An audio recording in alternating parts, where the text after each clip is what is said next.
వి gold trusted gold buyers. మీరు తాకట్టు పెట్టిన బంగారాన్ని విడిపించి ఈ రోజు ఉన్న మార్కెట్ ధరకు కొనబడును.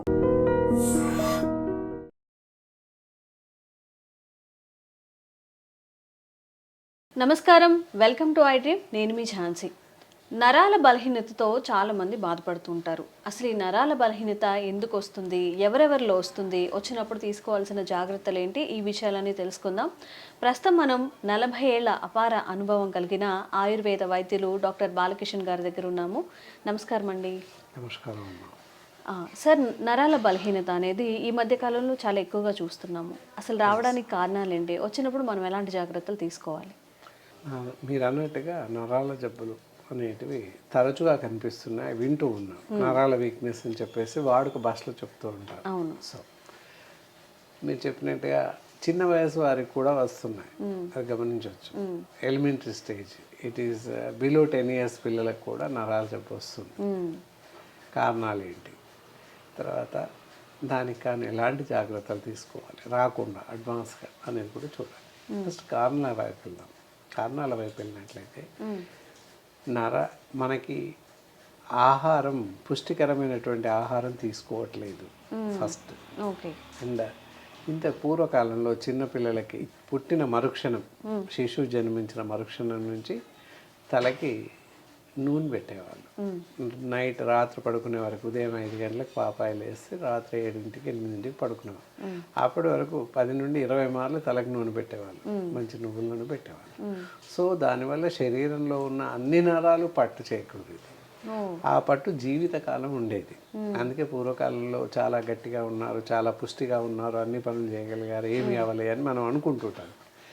చరిత్ర లాస్ట్ ఫ్యూచర్లో మా పెద్దవాళ్ళు కూడా మా కాలంలో అలా లేదు, మేము బాగున్నాం అంటే కారణం ఏంటి అంటే వాళ్ళు తీసుకున్నటువంటి జాగ్రత్తలు, ఆరోగ్యపరమైనటువంటి జాగ్రత్తలు అనేటివి వాళ్ళని కాపాడాయి అని చెప్పవచ్చు నీట్గా. అంటే మనం ఎక్కడ తప్పు చేస్తున్నాం, పేరెంట్స్ మాత్రమే తప్పు చేస్తున్నారు. ఇది కారణాలు అడిగాం కదా, నూనె పెట్టలేకపోవడం ఒక తప్పు ఫస్ట్. అసలే నూనె పెట్టకపోవడం, చిన్నపిల్లలప్పుడు అంటే అయిపోయింది. ఎలిమెంటరీ స్టేజ్ 3-4 years 5 years వచ్చినాక కూడా ఇంకా నూనె పెట్టడం అనేది పూర్తిగా మానేసి అసలు నూనె పెట్టడం అంటే ఏంటి, నూనె పెడితే ఎంతసేపు ఉండాలి అని అడుగుతున్నారు. విచిత్రంగా అడుగుతున్నారు. అసలు నూనె అంటే ఏంటి అని అడిగే పరిస్థితి కూడా వచ్చింది ఈ మధ్యకాలం. కాబట్టి అలాంటి పరిస్థితి రావద్దు, తలెత్తొద్దు అంటే చిన్నపిల్లలకి ఎప్పటిలా ఒక 20 సార్లు నూనె పెడుతూ ఉండాలి. దానికి కారణం మంచి ఇంకా పటిష్టంగా ఉండాలంటే హెయిర్ టానిక్ అని ఆయుర్వేదిక్ హర్బల్స్ తయారు చేసిన ఆయిల్స్ ఉన్నాయి. అలాంటి ఆయిల్స్ వాడుతున్నట్లయితే చిన్నపిల్లల నుంచి మొదలుకొని పెద్దవాళ్ళ వరకు కూడా ప్రయోజనం చేకూరుతుంది. సో ఇంకా ముందుకు వెళ్తే ఇంకేం కారణాలు ఉన్నాయి నరాల జబ్బులు రావడానికి అని చూస్తే దానికి కూడా తల్లిదండ్రులే కారణం అని చెప్పాలి. ఏంటంటే రోజుల పిల్లలు ఏడుస్తూ ఉంటారు. పిల్లలు ఏడుస్తూ ఉంటారు. ఏడుస్తూ ఉంటే ఇలా మొబైల్ తీసుకొని ఆన్ చేసి ఏదో మ్యూజిక్ పెట్టేసి శిశువు తల పక్కన పెట్టేస్తున్నారు. సో ఏదో మ్యూజిక్ వచ్చేసి పిల్లోడు ఏడుపు ఆపేస్తున్నాడు. అంతేకాని దీనివల్ల ఎలాంటి నష్టం ఉంది, మొబైల్ వల్ల ఎంత నష్టం చేకూరుతుంది అని ఆలోచన లేకపోయింది. తెలిసినప్పటికీ నిర్లక్ష్యం. ఏదో పిల్లోడు ఆపుతాడు ఏడుపు అని చెప్పే జాసే తప్ప, ఆ థాటే తప్ప సెకండ్ థాట్ లేదు అక్కడ. అంటే జస్ట్ రోజులు నెలల పిల్లోడి నుంచి మొదలుకొని సెల్ ఫోన్ వాడికి అలవాటు చేస్తున్నాం. దానివల్ల సెంట్రల్ నర్వస్ సిస్టమ్ మొత్తం దెబ్బతింటుంది. కేంద్ర నాడీ మండలం అంటారు, అది దెబ్బతింటుంది. ఓకే. అది దెబ్బతినడం వల్ల శరీరంలో ఉన్న అన్ని నరాలు చచ్చుబడిపోయే అవకాశం ఉంది. ఇంత డ్యామేజ్ జరుగుతుంది. ఆ రేడియేషన్ ఎఫెక్ట్ అంతా కూడా మెదడు పైన పడిపోతుంది. ఇక్కడ సెంట్రల్ నర్వస్ సిస్టమ్ చాలా బాగా పనిచేస్తేనే ఒంట్లో ఉన్న నరాలన్నీ బాగా పనిచేయడానికి అవకాశం ఉంది. సో ఒకేసారిగా బ్రెయిన్ పైన ఎఫెక్ట్ పడడం వల్ల శరీరంలో ఉన్న అన్ని నరాలు కుంటుపడిపోతాయి, పనిచేయడం ఆగిపోతూ ఉంటుంది. సో అది ప్రధాన కారణం. అక్కడికే ఆపకుండా వల్ల పిల్లలకి ఏడ్చినా లేకపోతే ఒక స్థాయి వచ్చాక తినకపోయినా ఏదైనా కూడా ఫోన్ అక్కడ పెట్టేసి ఏ ప్రోగ్రాము, ఏ కార్టూన్ ఫిల్మ్ పెట్టి ఇక్కడ కూర్చోబెట్టి లేదా పడుకోబెట్టి అది చూపిస్తూ తినిపిస్తుంటారు. సో దానివల్ల ఐస్ పైన ఎఫెక్ట్ పడుతుంది. ఇది ఈ విధంగా ఫోన్స్ని అగమ్యగోచరంగా అస్తవ్యస్తంగా వాడుతున్నారు. సో అది ఎంతమాత్రం సమంజసం కాదు. దానివల్ల పిల్లల యొక్క భవిష్యత్తు పూర్తి అంధకారమయంగా తల్లిదండ్రులే చేస్తున్నారని చెప్పచ్చు. కాబట్టి ఇకనైనా ఇప్పుడు ఈ కార్యక్రమం చూశాకైనా ఫాదర్ అండ్ మదర్స్ అది మిమ్మల్ని క్రిటిసైజ్ చేయడం అని కాదు, కానీ ఈ జాగ్రత్తలు తీసుకోవడం వల్ల భవిష్యత్తులో ఎదుగుతున్నటువంటి మనుషులకి ఇప్పటి శిశువులే రేపటి పౌరులు అని చెప్తాం. చిన్నపిల్లలే పెద్దవాళ్ళు, పెద్దవాళ్ళే పౌరులు.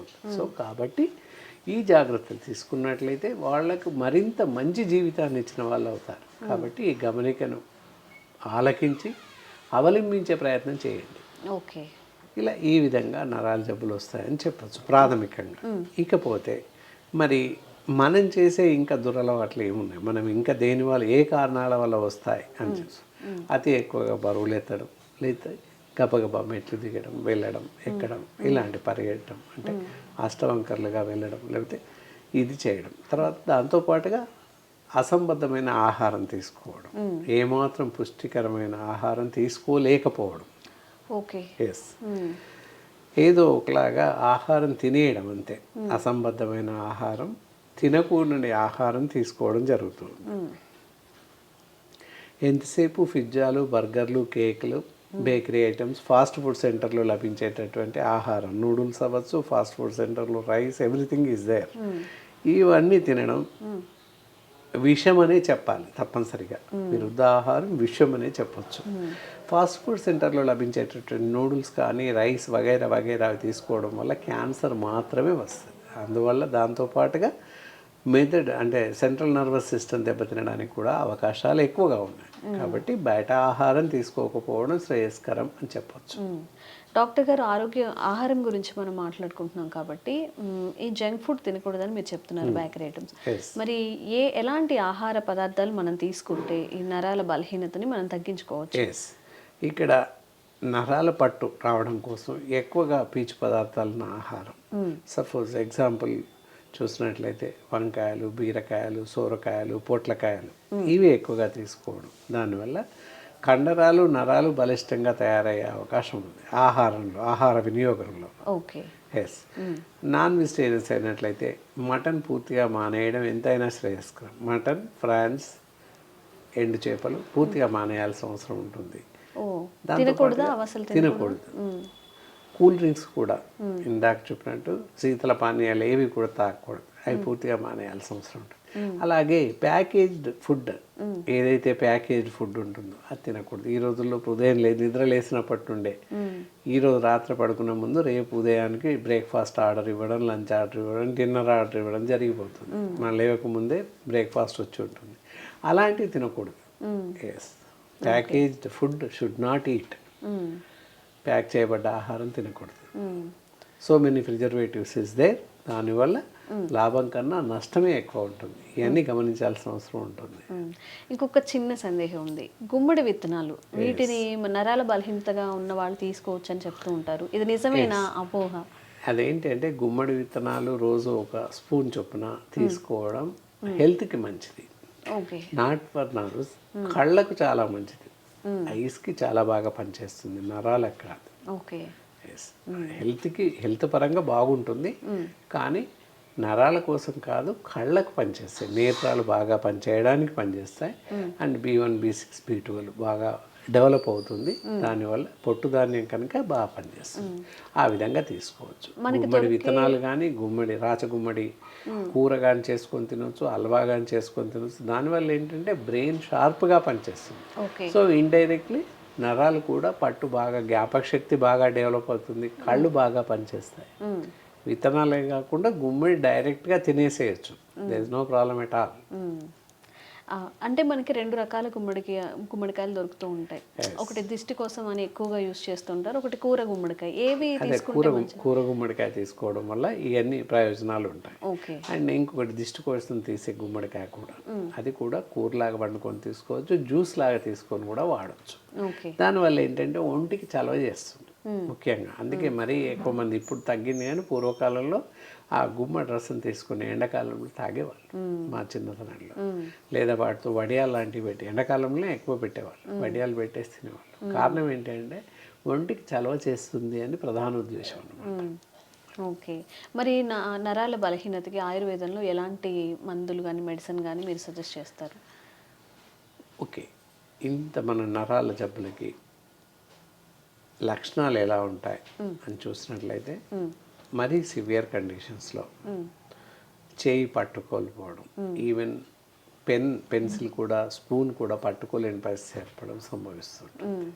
ఎందుకు ఏర్పడుతుంది అన్నట్లయితే, ఎక్కువసేపు మనం ఫోన్స్ వాడుతూ ఉన్నాం, గేమ్స్. ఇప్పుడు పిల్లలకి ఒక ఫోన్ కొనిస్తున్నాం మన స్టేటస్ కోసం, పిల్లలకు కూడా ఫోన్ కొనిచ్చేసాం. ఇలా పట్టేసి ఎంతసేపు ఇలా వేళ్ళతో ఇలా అంటూ ఉంటారు, ఇలా ఇలా ఇలా అనడం వల్ల ఫింగర్స్ చచ్చుపడిపోతాయి.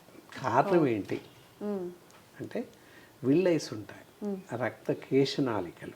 ఇక్కడ పైన కనబడేటి వెయిన్స్ ఇవి. సో ఇక్కడి వరకు వెళ్ళాక కనబడతలేవు వెయిన్స్, ఎడిపోయాయి. కాలి చివరి వేళ్ళ నుంచి చేతి చివరి వేళ్ళ వరకు కూడా రక్త ప్రసరణ జరుగుతుంది. శరీరంలో ప్రతి భాగంలో రక్తం ఉంటుంది. ఎక్కడ మనం గిల్లినా రక్తం వచ్చేస్తుంది, చిదిమినా రక్తం వచ్చేస్తుంది. అంటే శరీర అన్ని భాగాల్లోకి రక్త ప్రసరణ జరుగుతుంది. ఎలా జరుగుతుంది? ఇక్కడ నుంచి పోయాక రక్తనాళాలు విడిగా వెళ్ళిపోయి సబ్ బ్రాంచెస్ అయిపోయి విల్లైస్ లాగా, దాన్ని రక్త కేశనాళికలు అంటారు. రక్తనాళాలు అంటే నరాలు, రక్త కేశనాళికలు అంటే విల్లైస్. అవి వెంట్రుక మాదిరిగా ఉంటాయి, అంత సన్నగా చిట్లి రక్తాన్ని అందిస్తుంటాయి. అవి చచ్చుబడిపోతుంటాయి, ఫింగర్ చివర్లో ఉంటాయి, టిప్స్లో. ఓకే. సో అందువల్ల మనం ఇలా రేడియేషన్ వల్ల ఈ వేలు చచ్చుబడిపోయే అవకాశం ఉంది. కాబట్టి పిల్లలకి దయచేసి ఫోన్ ఇవ్వకండి, దానివల్ల అత్యంత ప్రమాదం. మీరు కూడా చాలా జాగ్రత్తగా వాడండి. ఫోన్లో గేమ్స్ ఆడకుండా ఫోన్లు మాట్లాడండి, అంతే తప్ప. ఫోన్ వాడడం కూడా ఈచ్ అండ్ ఎవ్రీ పర్సన్, ఏ మనిషి అయినా కూడా పర్ డే టోటల్ దినంలో 20 నిమిషాలకు మించి ఫోన్ వాడకూడదు. అప్పుడు గోయింగ్ అవ్వచ్చు, ఇన్కమింగ్ ఏదైనా అవ్వచ్చు, 20 నిమిషాలు దాటకుండా వాడాలి ఫోన్. అంతకు మించి వాడకూడదు. అది బెస్ట్ ఆర్డర్ అన్నమాట. ఇవి మనం చేయాల్సినటువంటి జాగ్రత్తలు. ఈ విధంగా ప్రికాషన్స్ తీసుకుంటే మనం కొంతవరకు మనని మనం ప్రొవోక్ చేసుకొని బాగుపడవచ్చు. నరాల జబ్బులు రాకుండా కాపాడుకోవచ్చు. ఓకే. ఒకవేళ వచ్చాక ఇందాక చెప్పినట్లు నడుస్తూ తూలి పడిపోవడం, తిమ్మిర్లు ఎక్కువగా వచ్చి నడవలేకపోవడం, ఇలాంటివన్నీ కూడా న్యూరలాజికల్ డిజార్డర్సే. దానివల్ల కొన్ని సందర్భాల్లో ఫేస్ ఇలా ఊగిపోతూ రావడం, మాట తడబడుతూ రావడం, ఇవన్నీ కూడా న్యూరలాజికల్ డిజార్డర్సే. రకరకాలుగా ఉంటాయి. కళ్ళు ఊరికే పడిపోవడం, ఇవన్నీ కూడా న్యూరలాజికల్ డిజార్డర్స్. మాట తడబాటుగా రావడం, తత్తరపాటుగా రావడం, ఇవన్నీ ప్రతిదీ కూడా ఇవన్నీ కూడా న్యూరలాజికల్ డిజార్డర్స్, డిఫరెంట్ వేస్ అనమాట. పెరాలిసిస్ మరీ భారీగా చూసినట్లయితే పెరాలిసిస్ అందరికీ తెలుసు, పక్షవాతం. సో ఇది కూడా నరాలు జబ్బే. ఇవన్నీ ఎందుకు వస్తాయి? ఇంకో కారణం, ఇవన్నీ రావడానికి స్థూలకాయం, బీపీ, హైపర్ టెన్షన్, బీపీ, ఇది కూడా ప్రధాన కారణమే. బీపీ, రక్తపోటు అధికంగా ఉన్న పరిస్థితుల్లో స్ట్రోక్ వచ్చే అవకాశం ఉంది. బ్రెయిన్ స్ట్రోక్ అంటారు దాన్ని. హై బీపీ ఉన్నట్లయితే, రక్తపోటు అధికంగా ఉన్నట్లయితే బ్రెయిన్ స్ట్రోక్ రావడానికి అవకాశం ఉంది.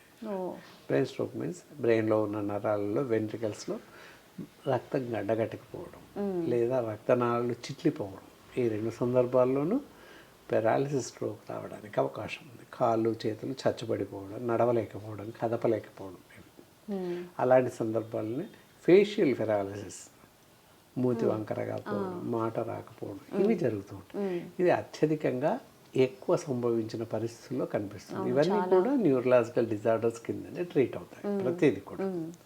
కాబట్టి జాగ్రత్తగా ఉండాల్సిన అవసరం ఉంటుంది. బరువు ఎక్కువ పెరగకుండా చూడాలి, మంచి ఆహారం, ఇందాక చెప్పినటువంటి సమతుల ఆహారం తీసుకోవాలి. మనం అలా చేస్తూ ఉంటే కొంతవరకు మనల్ని కాపాడుకోవచ్చు. ఒకవేళ ఇందాక చెప్పిన పెరాలిసిస్ కానీ ఇతరత్ర న్యూరలాజికల్ డిజార్డర్స్, తిమ్మిర్లు బాగా వస్తున్నాయి, కొద్దిసేపు కూర్చోగానే తిమ్మిర్లు వస్తున్నాయి, చేయి కదపలేకపోతున్నాం, చేయి లేకపోతున్నాం, పట్టు సరిగా ఉండట్లేదు, ఇనిషియల్గా మనకు అలాంటి లక్షణాలు కనిపించినప్పుడు వెంటనే బెటర్ డాక్టర్ని కలవడం, అలాంటి ఎక్స్పర్ట్ డాక్టర్స్ని కలిసినట్లయితే మంచి సలహాలు, సజెషన్స్ ఇవ్వడానికి అవకాశం ఉంది. ఓకే. డాక్టర్ గారు అయితే ఈ నరాల బలహీనత ఉన్నవాళ్ళు ఆయుర్వేద పరంగా ఎలాంటి మెడిసిన్ వాడితే మంచిది అంటారు? ఎవరైతే ఈ నరాల జబ్బుతో బాధపడుతుంటారో వాళ్ళకి ఆయుర్వేదంలో అద్భుతమైనటువంటి వైద్య చికిత్సా పద్ధతులు 3 వే ఆఫ్ ట్రీట్మెంట్ అంటారు.